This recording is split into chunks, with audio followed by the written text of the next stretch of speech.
મિત્રો ધોરણ 7 વિષય વિજ્ઞાન પ્રકરણ નંબર 16 પાણી એક અમૂલ્ય સ્ત્રોત એનો આજે આપણે 3 નંબરનો વિડિયો ભણવાનો છે.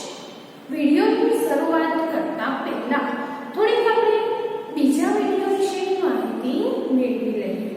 બીજા વિડિયોની અંદર આપણે શું ભણી ગયા હતા તો કે પાણીનો એક મહત્વપૂર્ણ સ્ત્રોત ભૂમિજળ. ભૂમિજળ વિશે આપણે એ વિડિયોમાં ઘણી બધી વાત કરી હતી કે ભૂમિજળ કોને કહેવાય, એ ક્યાં સંગ્રહ થાય છે, કેવી રીતના થાય છે, એ બધું આપણે આકૃતિની મદદથી ભણી ગયા હતા. એ થોડું આપણે જોઈ લઈએ કે ભૂમિનું અંતઃસ્ત્રાવણ કોને કહેવાય તો કે વરસાદ દ્વારા જે પાણી જમીન પર પડે છે એ પાણી જમીનમાં ઉતરવાની ક્રિયાને અંદરના ભાગે નીચેના ભાગે પ્રસરણ થવાની ક્રિયાને આપણે કહીએ છીએ અંતઃસ્ત્રાવણ. ત્યારબાદ આપણે શું ભણી ગયા તો કે ભૂમિય જળ સ્તર એટલે શું તો કે સંગ્રહાયેલા પાણીના ઉપરના સ્તરને આપણે ભૂમિય જળ સ્તર તરીકે ઓળખી શકીએ છીએ. આ ઉપરાંત તો કે ખડકોની વચ્ચે સંગ્રહાયેલા પાણીને આપણે સંગ્રાહક તરીકે ઓળખીએ છીએ. ત્યારબાદ આપણે તો કે ભૂમિય જળ સ્તરમાં ઘટાડો થવાના કારણો વિશે ભણી ગયા. એમાંનું પહેલું કારણ હતું વસ્તી વધારો, બીજું કારણ હતું વધતા જતા ઉદ્યોગો અને ત્રીજું કારણ હતું કૃષિ પ્રવૃત્તિઓ. આ બધાને ધ્યાને રાખી અને જોતા શું થાય છે તો કે ભૂમિય જળ સ્તરમાં સતત ઘટાડો થતો જાય છે. હવે આપણે આજે ભણવાનું છે પાણીનું વિતરણ. વિતરણ એટલે શું તો કે એક જગ્યાએથી બીજી જગ્યાએ વ્યવસ્થિત રીતે પહોંચાડવું. એક વ્યક્તિને બીજી વ્યક્તિ સુધી પાણીને વિવિધ જગ્યાએ આપણે પહોંચાડી શકીએ છીએ. આજના સમયમાં આપણે ઘણી બધી એવી પદ્ધતિઓ દ્વારા પાણીનું વિતરણ કરી શકીએ છીએ. એમાં આપણે જોઈએ અનેક કારણોના લીધે વિશ્વમાં વિવિધ ક્ષેત્રોમાં પ્રાપ્ત પાણીના વિતરણમાં ઘણી અસમાનતા છે. વિવિધ અસમાનતા શું કામથી તો કે ઘણી જગ્યાએ પુષ્કળ પ્રમાણમાં પાણી હોય છે. ઘણા વિસ્તારો એવા છે કે જ્યાં પીવાનું પાણી પણ ભાગ્યે જ મળે છે. બહુ જ પાણીની વધારે પ્રમાણમાં તંગી હોય છે. કેટલાક સ્થાનો પર સારો વરસાદ પડે છે અને તે પાણીથી સમૃદ્ધ છે. તેનાથી વિપરીત રણ પ્રદેશમાં ઘણો ઓછો વરસાદ પડે છે અને ત્યાં પાણીની દર વર્ષે તંગી સર્જાય છે. ભારત ખૂબ મોટો દેશ છે જેના બધા ક્ષેત્રોમાં એકસરખો વરસાદ પડતો નથી. આ બધું જ તમે સોશિયલ સાયન્સમાં સારી રીતના ભણી ગયા છો અથવા તો અત્યારે પાઠ એ ચાલુ હશે. કેટલાક સ્થાનો પર અત્યંત વધારે જ્યારે કેટલાક સ્થળો પર ખૂબ જ ઓછો વરસાદ પડે છે. અત્યંત વધારે વરસાદથી પૂર આવે છે જ્યારે વરસાદના ઘટાડાથી દુષ્કાળ પડે છે. આ બધું પણ તમે સોશિયલમાં ભણો છો અને એની આપણે ચર્ચા કરીએ છીએ કે પૂર આવવું એટલે શું તો કે જરૂરિયાત કરતાં વધારે પાણીનો જથ્થો એક સાથે કોઈ પણ સ્થળે આવવો. પૂર સાથે અનેક બીજી મહામારી પણ સર્જાય છે. દુષ્કાળ એટલે શું તો કે પાણીની તંગી. એ વિસ્તારમાં પાણી હોય જ નહીં અને અમુક સ્તર કરતાં જો પાણીનું સ્તર નીચું ઉતરે તો એને દુષ્કાળગ્રસ્ત રાજ્ય અથવા તો અમુક વિસ્તાર જાહેર કરવામાં આવે છે. કેટલાક આપણા દેશમાં એક જ સમયે કોઈક સ્થાને પૂર તો કોઈક સ્થાને દુષ્કાળ હોઈ શકે છે. એક જ સ્થાને આપણો દેશ ઘણો બધો મોટો છે તમે જાણો છો. અમુક જગ્યાએ પુષ્કળ વરસાદ પડે છે કે જેથી કરીને પૂર આવી જાય છે. જ્યારે અમુક વિસ્તાર એવો છે કે ચોમાસાની અંદર પણ વરસાદ ત્યાં પડતો નથી અને દુષ્કાળની પરિસ્થિતિનું સર્જન થાય છે. હવે આપણે પ્રવૃત્તિ કરવાની છે 16.5. આપણા ભારત દેશના નકશો આપણને 16.8 માં આપેલો છે. આપણે પેલા અહીંયા નીચે થિયરી ભણી લઈએ, ત્યારબાદ હું તમને નકશા દ્વારા સમજાવું છું. નકશામાં એ વિસ્તારને શોધવાનો કે જ્યાં તમે વસવાટ કરો છો. આપણે જ્યાં રહીએ છીએ એ વિસ્તારમાંથી શોધવાનું છે. આ પ્રવૃત્તિ જાતે તમે ઘરે કરી અને પેન્સિલની બાજુમાં જવાબ લખી શકો છો. શું તમારા ક્ષેત્રમાં પર્યાપ્ત વરસાદ પડે છે? હા કે ના લખવાનું છે. શું તમારા ક્ષેત્રમાં વર્ષ દરમિયાન પર્યાપ્ત પાણી ઉપલબ્ધ રહે છે? એ પણ સંભવ હોઈ શકે કે આપણે કોઈ એવા ક્ષેત્રમાં વસવાટ કરીએ છીએ કે જ્યાં વરસાદ પર્યાપ્ત પડે છે છતાં પણ પાણીની ઘટ રહે છે. શું આપણે એમ કહી શકીએ કે જળ સ્ત્રોતોના અયોગ્ય વ્યવસ્થાપનના કારણે આમ થાય છે? શું આપણે એવું કહી શકીએ કે જળ સ્ત્રોતો જે છે એની વ્યવસ્થા બરાબર નથી જેથી કરીને આવું થાય છે? આપણે એના માટે નકશા દ્વારા ક્યાં વર્ષ દરમિયાન કેટલો વરસાદ પડે છે એનું અંદાજિત માપ અહીંયા તમને સેન્ટીમીટરમાં આપેલું છે. આપણે અમુક ઉદાહરણની મદદથી નકશો સમજી લઈએ.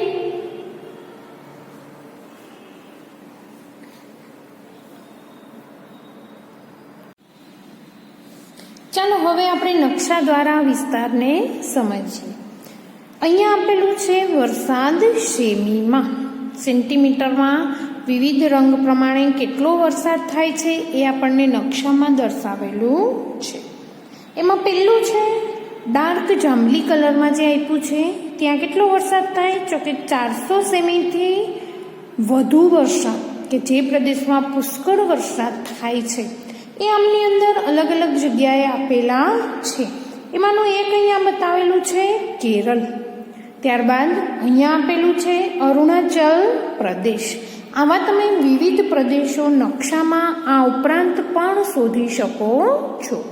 ત્યારબાદ આપણે નંબર 2 માં જોઈએ કે 200 થી 400 સેમી સુધીનો વરસાદ ક્યાં પડે છે? તો કે જે જગ્યાએ લાઇટ કલરમાં અહીંયા જાંબલી કલર આપેલો છે, અહીંયા તમે એને પણ વ્યવસ્થિત રીતે જોઈ શકો છો. ત્યારબાદ આપણે આપેલું છે 100 થી 200 સેમી વરસાદ, જે બ્લુ કલરમાં ઓડિશા, અહીંયા તો કે મધ્યપ્રદેશ આપેલો છે, તેલંગાણા અહીંયા આપેલું છે. આવા વિવિધ પ્રદેશોને તમે નકશામાંથી શોધી શકો છો. ત્યારબાદ જોઈએ 60 થી 100 સેન્ટીમીટર જેટલો વરસાદ, જે આખે આખો તમે આ બ્લુ પટ્ટો સ્કાય બ્લુ લાઇટ કલરમાં જુઓ છો, જ્યાં આવે છે આંધ્રપ્રદેશ. આવા વિવિધ અહીંયા પણ પ્રદેશો તમે લખી શકો છો. ત્યારબાદ તો કે 40 સેમીથી 60 સેન્ટીમીટર જેટલો વરસાદ, જે અહીંયા ઉપરના ભાગે દિલ્હીનો વિસ્તાર તમને દેખાય છે, અહીંયા જમ્મુ કાશ્મીર, એ બધામાં તમે એ લખી શકો છો. ત્યારબાદ તો કે 20 થી 40 સેન્ટીમીટર જેટલો વરસાદ ક્યાં આવશે? તો કે અહીંયા વચ્ચેના ભાગની અંદર, અહીંયા વિવિધ એવા ભાગ આપેલા છે, અહીંયા કર્ણાટક પણ આપેલું છે. ત્યારબાદ તો કે સૌથી ઓછો 0 થી 20 સેન્ટીમીટર જેટલો વરસાદ રાજસ્થાનમાં, અહીંયા લડાખનો વિસ્તાર આપેલો છે. આમ નકશાની અંદર તમે વિવિધ પ્રદેશોને વ્યવસ્થિત રીતે તમે ક્યાં કેટલો વરસાદ પડે છે એ દર્શાવી શકો છો. આમાં બીજી પણ ઘણી બધી માહિતી તમે જોઈ શકો છો વરસાદને અનુલક્ષીને, કે જે રંગમાં જે પ્રદેશ આવે છે એ પ્રમાણે ત્યાંનું અંદાજિત વરસાદનું માપ છે, ત્યાં ચોક્કસ માપ આપણે લખી શકતા નથી. Thank you.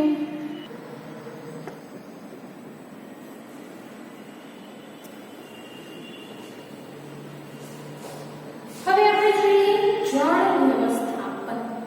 જળ વ્યવસ્થાપન કઈ રીતના કરી શકાય? તો કે તમે ધોરણ 6 માં અભ્યાસ કર્યો કે અનેક સ્થાનો પર પાણીનું સતત નિયમિત વિતરણ પાઇપ દ્વારા કરવામાં આવે છે, જે તમે સારી રીતના જાણો છો. જ્યારે સ્થાનિક સ્નાનતંત્ર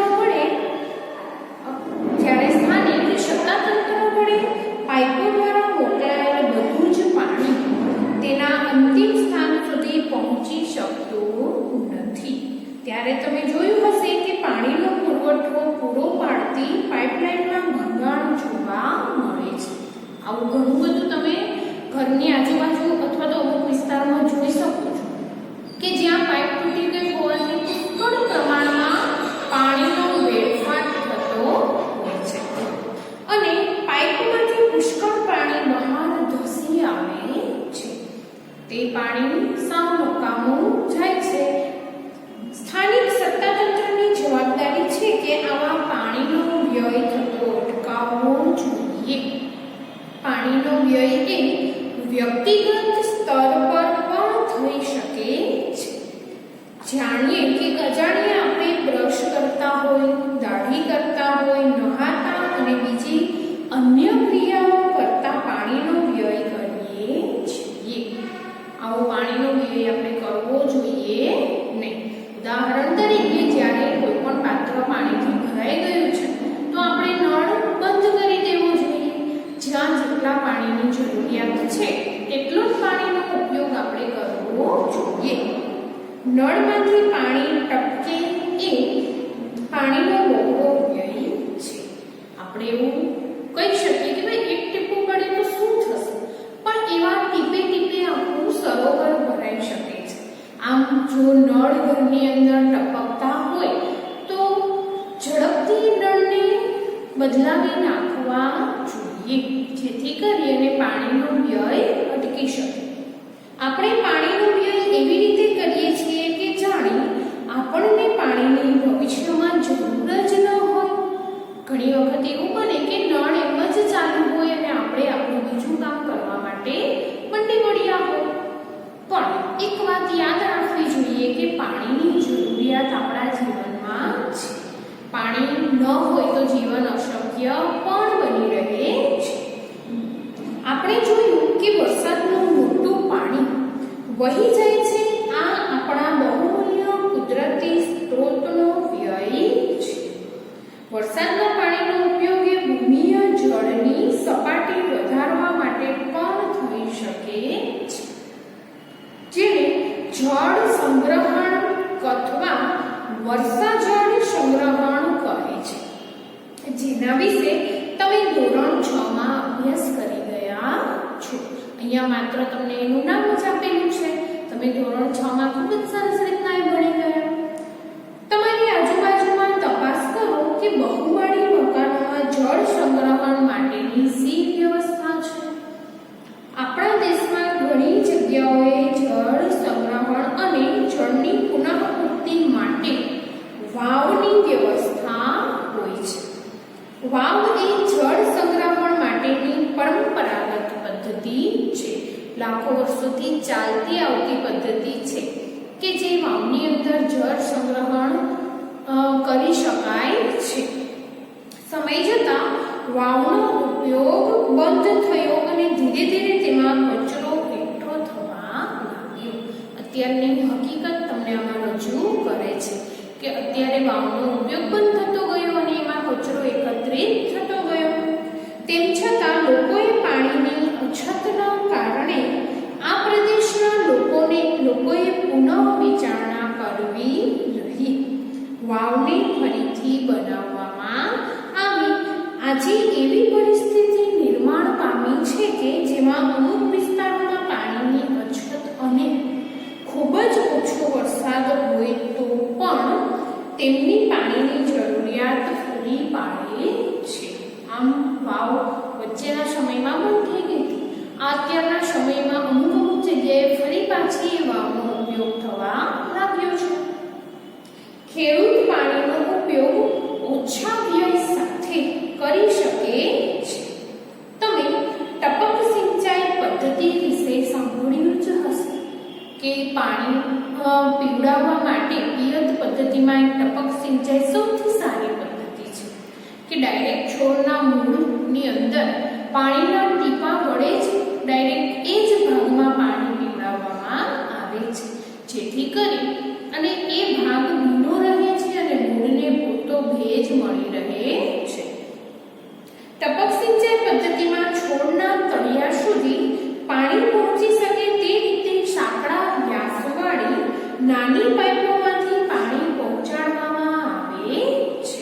આમ આપણે જે વાત કરી એ જ રીતના પાણી ટપકી અને એ ભાગ ભાગને ભીનો કરે છે અને ત્યાં સતત ભેજનું પ્રમાણ રહેતું હોવાથી એ છોડનો વિકાસ થાય છે. અહીંયા નીચેના ભાગે એક અધ્યયન કરેલું છે કે એક કેસ લઈ અને એના વિશે અધ્યયન કરેલ છે એ આપણે સમજી લઈએ કે ગુજરાતમાં કચ્છ વિસ્તારમાં ભોજપુર નામની જગ્યાએ અનિયમિત રૂપે વરસાદ પડે છે. અહીં શુદ્ધ જળનો એકમાત્ર સ્ત્રોત ભૂમિજળ છે, કારણ કે આ વિસ્તારની નદીઓ સંપૂર્ણ વર્ષ દરમિયાન જળથી ભરપૂર રહેતી નથી, કારણ કે ત્યાં વરસાદ ખૂબ જ ઓછો પડે છે. વર્ષો જતાં જળની માંગ વધી રહી છે. ભૂમિજળનો ઉપયોગ તેની પુનઃ પ્રાપ્તિ કરતા ખૂબ જ વધુ છે. પુનઃ પ્રાપ્તિ થાય છે એના કરતાં ભૂમિજળ વધુ વપરાય છે. આને પરિણામે ભૂજળ સપાટી ચિંતાજનક રીતે સતત નીચે જતી જાય છે. 1989માં ગ્રામવાસીઓએ બિનસરકારી સંગઠન સાથે જોડાઈને વરસાદના પાણીનું સંગ્રહ કરવાનું નક્કી કર્યું. રૂકમાવતી નદી અને તેની અનેક સહાયક નદીઓ પર 18 જેટલા ચેકડેમ બાંધવામાં આવ્યા. આથી જમીનમાં અંતઃસ્ત્રવણ વધ્યું અને પાણીના ટાંકાઓ ભરપૂર થયા. આમ જમીનમાં પાણીના શોષણ માટે શું કર્યું તો કે વિવિધ સ્થળે ચેકડેમ બાંધી દીધા, જેથી કરી અને પાણી ત્યાં સંગ્રહ પામેલું રહેશે અને જમીનમાં ઝડપથી અંદર ઉતરી જશે. ખેડૂતોના મત મુજબ કુવાઓ હવે પાણીથી ભરપૂર છે અને પાણી સમુદ્રમાં વહી જતું અને વ્યય પામતું હતું તે હવે સિંચાઈ માટે ઉપયોગી બની ગયું છે. આમ આપણે જાતે પણ આવા વિવિધ પ્રયાસો કરી અને જળ સંગ્રહ ક્ષમતામાં વધારો કરી શકીએ છીએ. હવે જોઈએ આપણે તમારું શું યોગદાન હોઈ શકે. એવો સરસ મજાનો પોઈન્ટ આપેલો છે કે શું તમે તમારા ઘર, શાળા અથવા બીજા કોઈ સ્થાન પર વહેતું પાણી જોઈને નળ બંધ કર્યા છે? તો કે આપણે એવું કરીએ છીએ.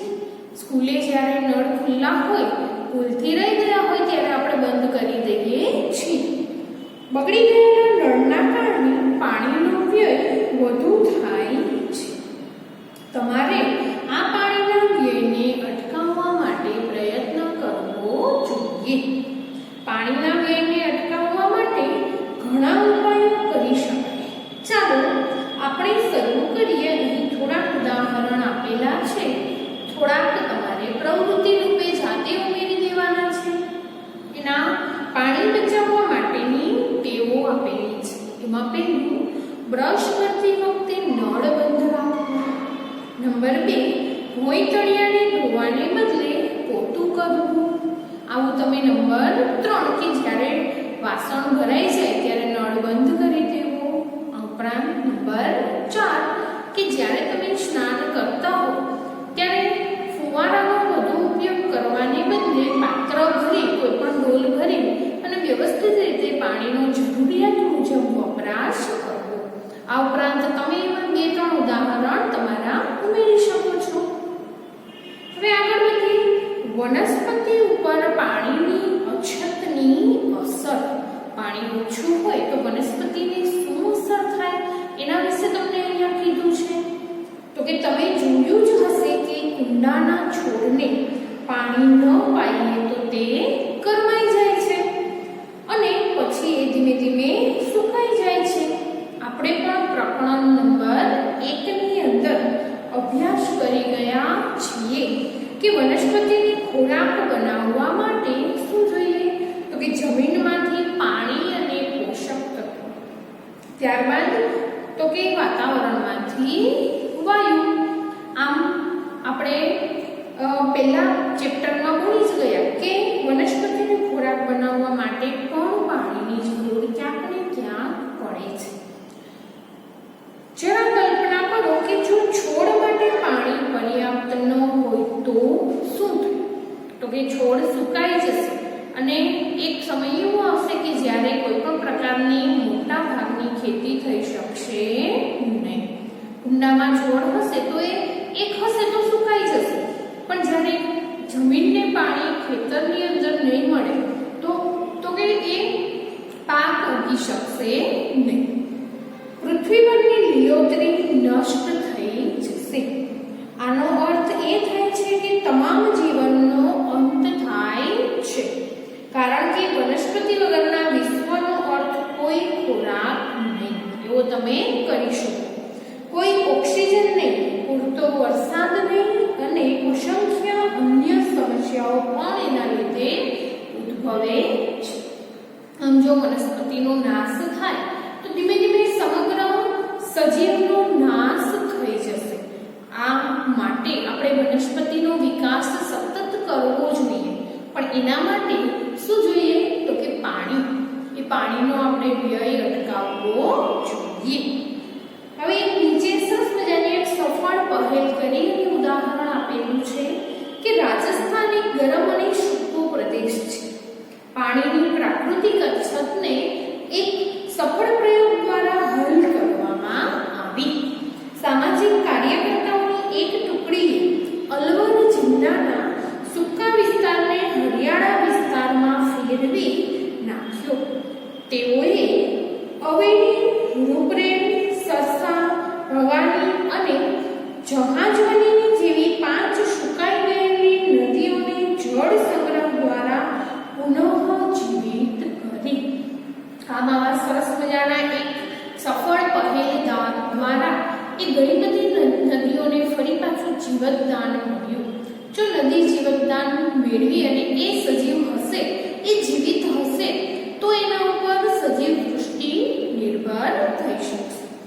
આમ આપણે આ પાઠની અંદર સરસ મજાનું શું ભણી ગયા તો કે ભૂમિય જળ સ્તરનો ઘટાડો, અને ત્યારબાદ તો કે ભારત એક વિશાળ દેશ છે તો એના માટે કે પાણીનું વિતરણની કઈ વ્યવસ્થા છે, નકશાની અંદર કયા પ્રદેશની અંદર અંદાજિત કેટલા સેમી વરસાદ પડે છે, એ આપણે સરસ મજાનું ભણી ગયા. ત્યારબાદ તો કે જળ વ્યવસ્થાપન માટે આપણા દેશમાં, આપણા ગામમાં અથવા તો આપણા શહેરમાં શું વ્યવસ્થા છે, કઈ રીતના પાણી આપણા ઘર સુધી પહોંચે છે, એ પણ આપણે ભણી ગયા. ત્યારબાદ આગળ વધતા કે તમારું પાણી બચાવવા, જળ સંગ્રહ કરવામાં શું યોગદાન હોઈ શકે.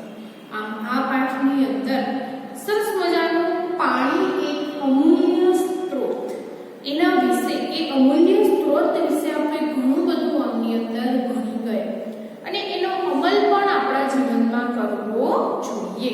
અહીંયા પાઠ